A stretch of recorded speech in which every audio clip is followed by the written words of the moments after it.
Captain's log, stardate 3183.3. Our own computers declared war on us, and I haven't the slightest idea why. What do you make of all this, Spock? The evidence all points to one guilty party, Captain. Commodore? Precisely, Commodore.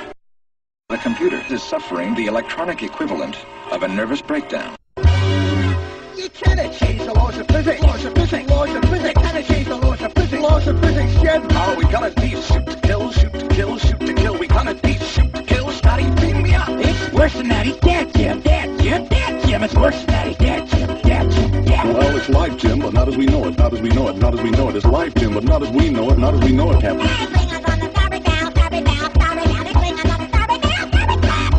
cannot change the script, Jim. I'll see you, Jimmy. First, that is physics, Jim. Bridge to engine room.